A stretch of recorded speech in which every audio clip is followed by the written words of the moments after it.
If money could buy human age, how would that be? Perhaps wealthy people would buy the most time.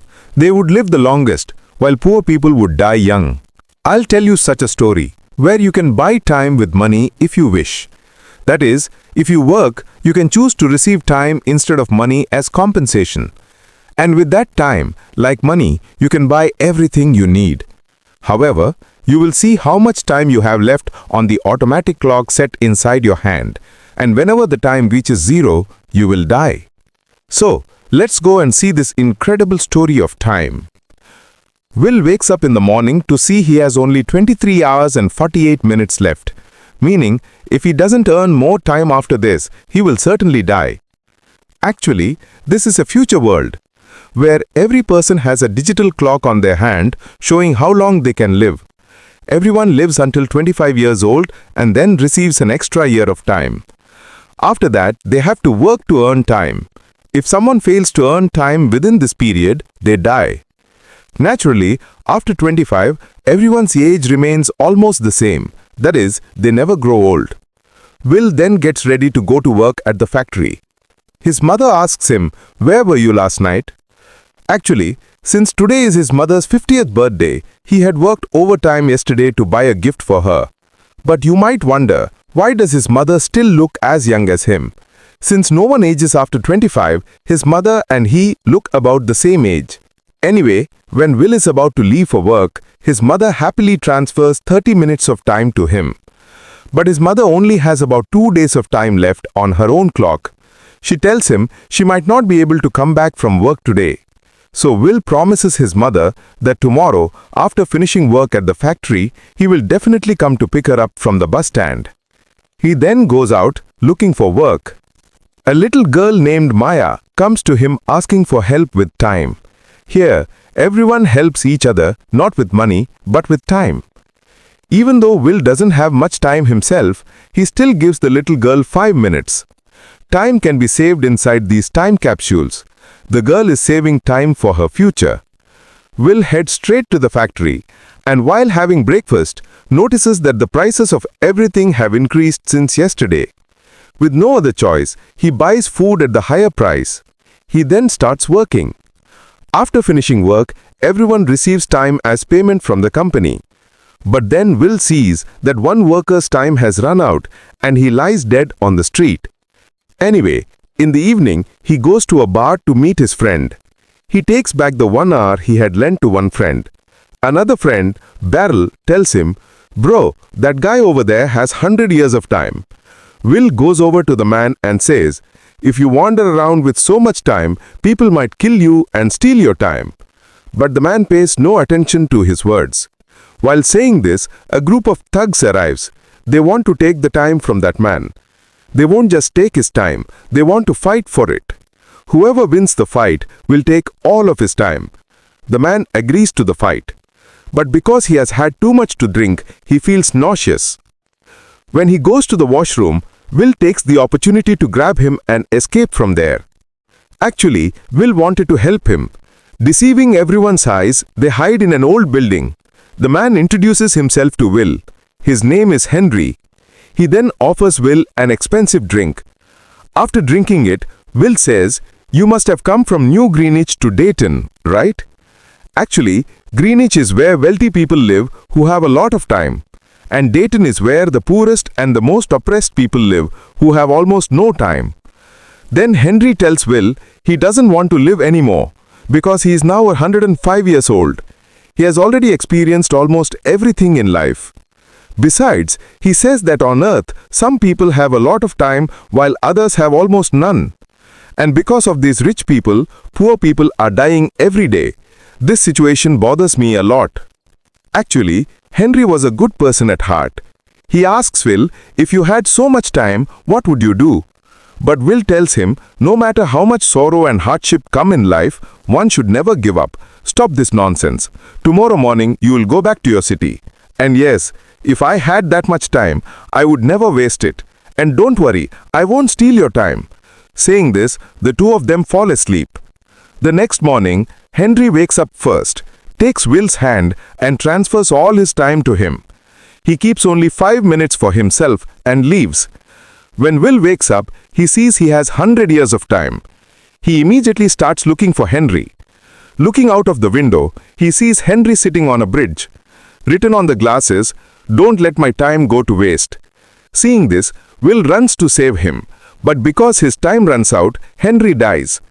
However, keeping so much time with himself isn't safe, so he goes to inform his friend about this.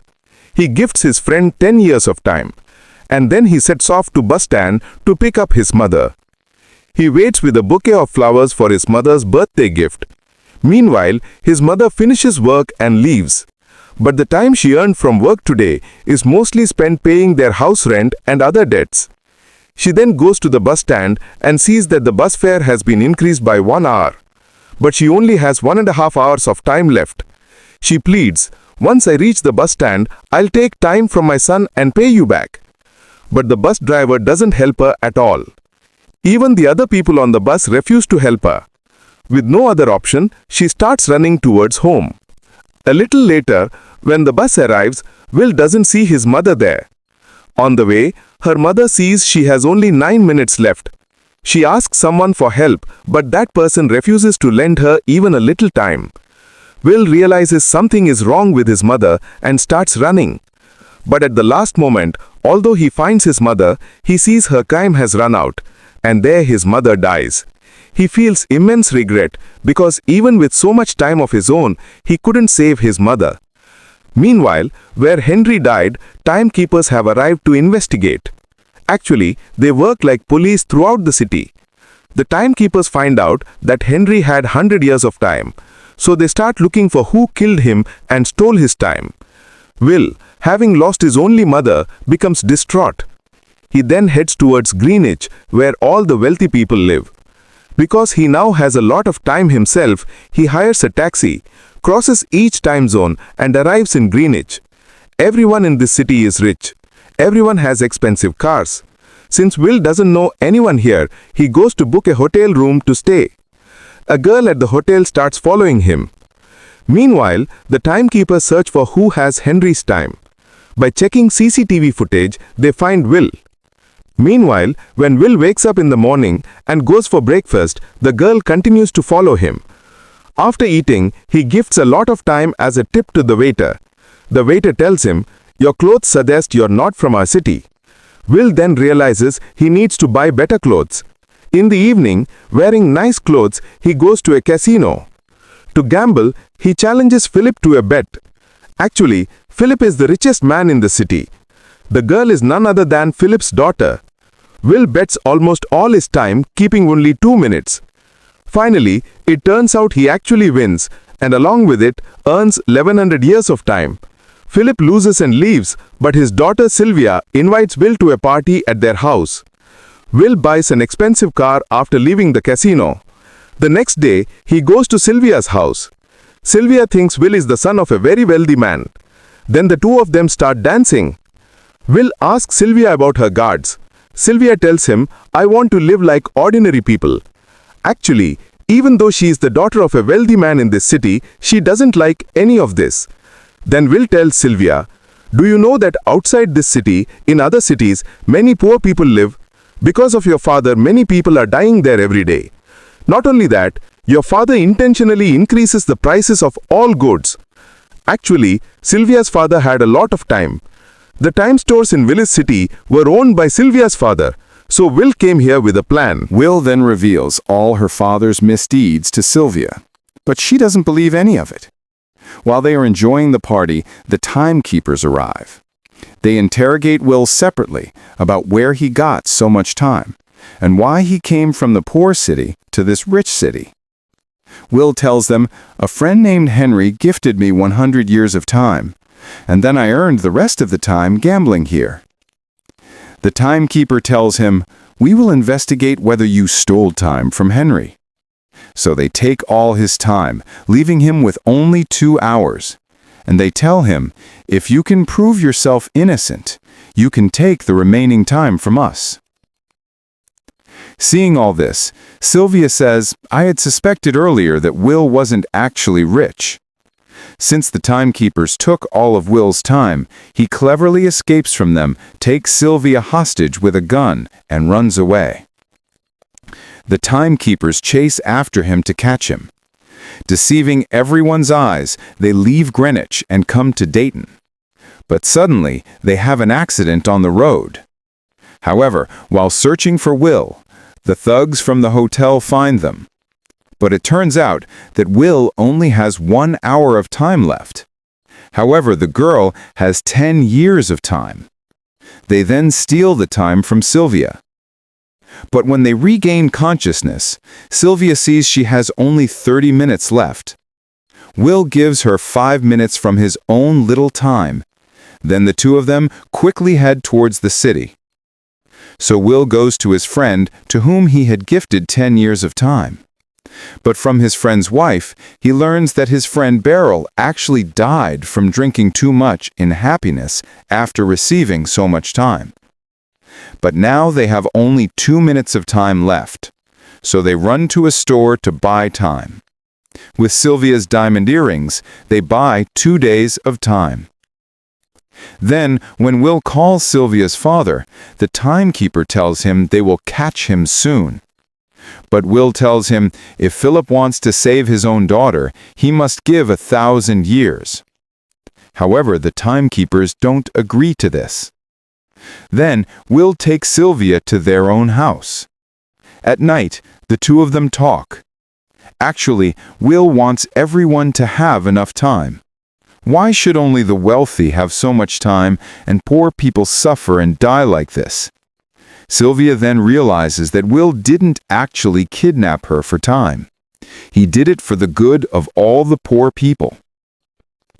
The next day, Sylvia calls her father and, as per Will's demand, asks for 1,000 years of time. And then the timekeepers arrive there. Sylvia, seeing this from afar, shoots the timekeeper to save Will. Will then thinks that the timekeeper probably has a lot of time. But he goes and sees that the timekeeper doesn't have much time either. Will then gives the timekeeper 2 hours of his own time, because traveling from here to the city might cause the timekeeper's time to run out. The timekeeper then realizes that Will is not actually a thief. As he walks down that road, all the ordinary people there tell him, "What's wrong, timekeeper? Has your time run out? Go slowly." Actually, they want to make him understand how valuable time is for everyone, because everyone wants to live. Will and Sylvia have come far away in the timekeeper's car. Sylvia asks him, "Will we just keep driving around like this all day?" Will then tells her, "Let's go steal time from wealthy people today." Saying this, they steal time from someone.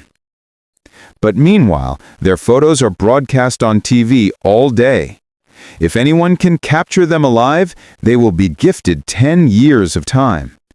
Since her father is actually a big businessman, he did all this. The timekeeper then goes to Sylvia's father. He asks him, "When will you get my daughter back?"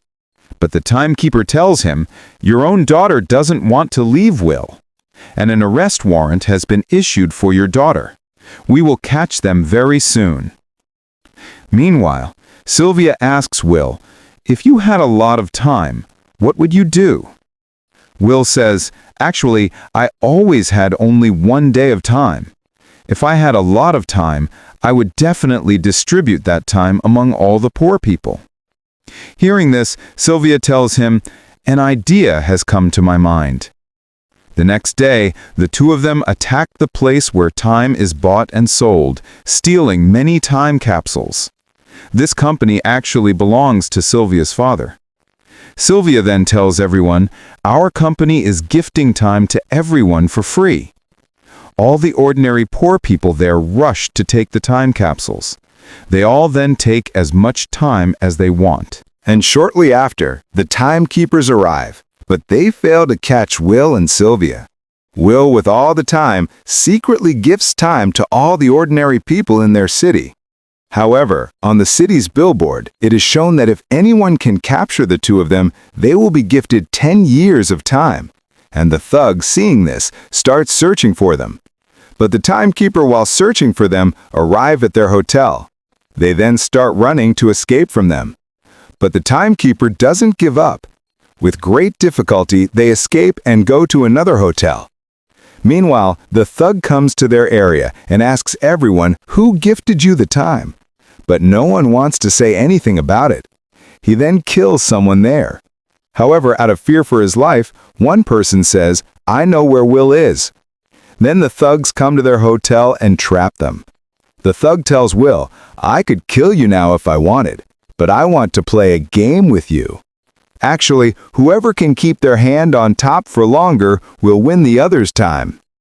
Here, Will initially loses almost all his time, but with only 8 seconds left, he overturns the thug's hand, and then he takes all his time. When he has only a little time left, he takes all the time after defeating everyone, and the timekeeper again fails to catch them there. They escape from there and go to another place, but by now, it seems the timekeeper's time is also run out, so he dies there. But Will and Sylvia don't have much time left either. Only one of them can survive, because there are no time stores around them. Then each tells the other to be the one to live. But Will then says, surely the timekeeper's car must have some time. So he runs, takes time from there, and saves Sylvia at the last moment. And from the next day onward, all the ordinary people in the city live happily and peacefully.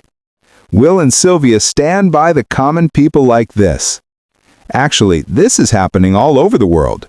The rich are getting richer, and the poor struggle to get 2 meals a day. So it is our duty to help the helpless. I hope you like this story. I was with you all this time. I am Yasin. I'll be back in a few days with a new video. Until then, take care, everyone.